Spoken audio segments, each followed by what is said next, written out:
Hi, Leonid. Hello, Sonia. So let's get this online thing going, right? So we are not that much of the experts in getting this going. Okay, let's loosen again. Get better. Yeah. That's part of the deal. We will get better. But thank you for taking the time for doing this. Um, First of all, this is our first video that we're sharing with all the families. And I wanted to start with the basics like, why are we doing this? What is your personal motivation to working on this project of anti-fragile parenting? Well, you see, Antifragile as the book itself, right? So it came about 5 years ago, right? So, and the word anti-fragile actually has two meanings, right? So one is very direct and very straightforward, so which is intuitively understood. So since the greatest challenge that a parent of a child with a developmental disability experiences is actually fragility. So everything is fragile. It's a fragile situation for the child in terms of health, in terms of the emotional being, in terms of the entire sort of social situation, in terms of being surrounded by all sorts of people giving different kind of conflicting advice and so on.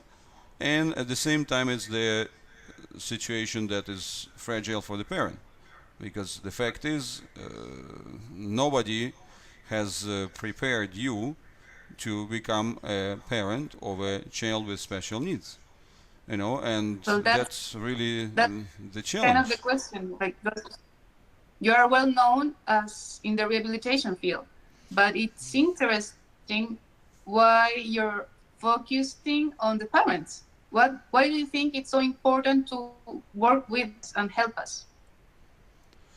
Well, the fact is very simple, is that there are 24 hours in a day, right? So 168 hours a week. So, and the whole idea that 2 hours of physical therapy or 3 hours of physical therapy per week, or even anything that happens at school, with this kind of teaching and entertainment, or some a bit of stretching here and there, that they can make a big difference in the development of the child. So first and foremost, it's the home environment that actually defines the long-term outcome. And that's would be probably the summary of my experiences, in a way that realistically it's been 26 years since I've kind of first came really face to face with the rehabilitation of the child with cerebral palsy, and it's been more than 20 plus years since I've been directly involved in the rehabilitation via the parents. So this key point is that through those, say, 26 years, I consider it being able to witness something like, say, 3 generations of parenting. Because the Mm. reality is that this period between maybe 1 year old to 11-year old, that's this kind of 10 years, that's what I call the rehabilitation generation. That's where the parent comes with the high hopes, big enthusiasm, trying to figure out things as much as they can, listen to all sorts of advice, and go through certain waves of, both enthusiasm, high hopes, then disappointments, then trying to recompose themselves and get some new enthusiasm and so on. But the reality is that by the age of maybe 11, roughly speaking, when the child really starts getting closer to the um, puberty and this growth boost, um, most of the parents, like say 90% of them, they really lose steam, and it becomes just kind of the mode of background life and survival without much of the new hopes there. So that's what I would call this rehabilitation generation. And since I've been able to witness sort of already 3 of them, there are several things in common. So even though I started in Russia in the 90s, right, so I had the opportunity and the privilege to be able to observe and work with families, you know, from, let's say, all 5 continents and all sorts of ethnic backgrounds, educational backgrounds, ages, you know, economic brackets, Different whatever. diagnosis. Yeah, and obviously, of course, the entire spectrum of the diagnosis, right? So from the most severe ones to the mild ones. And the reality is actually simple and quite unfortunate in a way that it turns out that people fall into the same troubles and repeat the same mistakes all over again. And, you know, if you look at the beginning of the 90s, that was well before the, you know, pre-internet era, when there was really, you know, the shortage of information, no videos, no nothing and of that kind. And the fact is that unfortunately what happens is that it's exactly the same mistakes which been repeated over and over again. And that made me think, sort of, where would my greatest observational expertise would be, right? And then what is the greatest privilege of this kind? And the greatest privilege of this kind is that I've been able actually to observe, well, you know, roughly, I would say, probably about 6,000 families, and a lot of them through multiple years and so on. So I really accumulated quite a database, to say so, of what happens and how it works.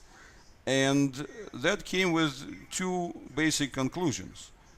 And conclusion number 1 is very simple, is that it's the parenting that matters most.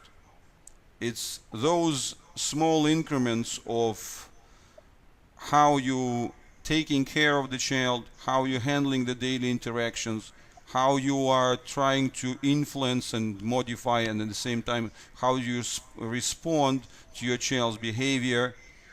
You know, what are the rewards and the incentives, what are the things you're trying to do to modify it in a kind of in a direction when you have to deal with negatives and positives.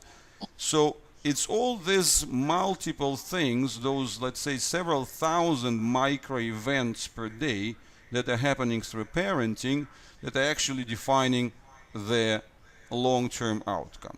That's kind of the conclusion number 1.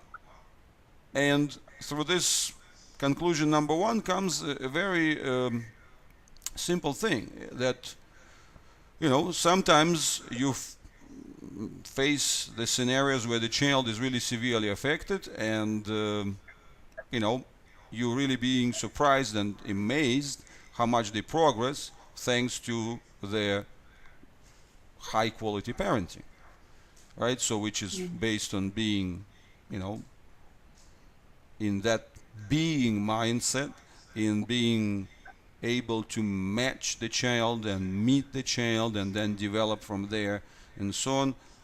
And on the other hand, the opposite happens even more often, unfortunately, right? Is that when we see kids with absolutely tremendous potential, and it's that sort of nervous, inconsistent, fragile parenting which kind of comes into sort of superposition and reinforcement of the child's fragility, and then, you know, those 2 fragilities collide, and then the whole thing just turns into a disaster.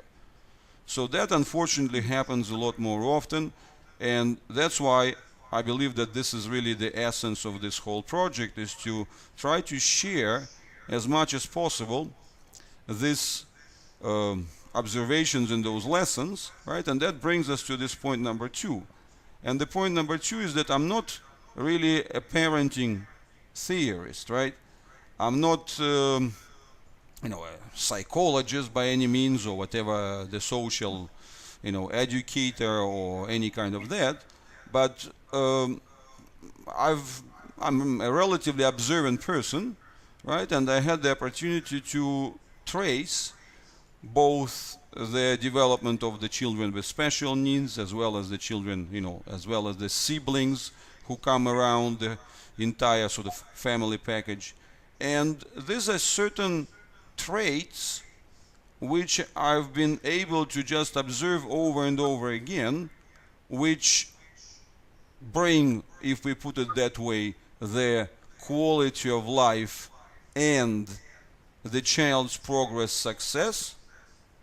And on the other hand, there are traits and parenting habits and parenting mindsets which translate into the negative outcomes, especially if we take the long-term perspective. So, and the whole idea, and the whole idea here of the anti-fragile parenting is actually to share those observations in a kind of systematic way. And the big part why we're doing it together, right, is that for you being the voice of the parents and also having the this background and having so many conversations and so many feedbacks from different parents, so that really gives us the opportunity to make it into a into a live dialogue and get it going.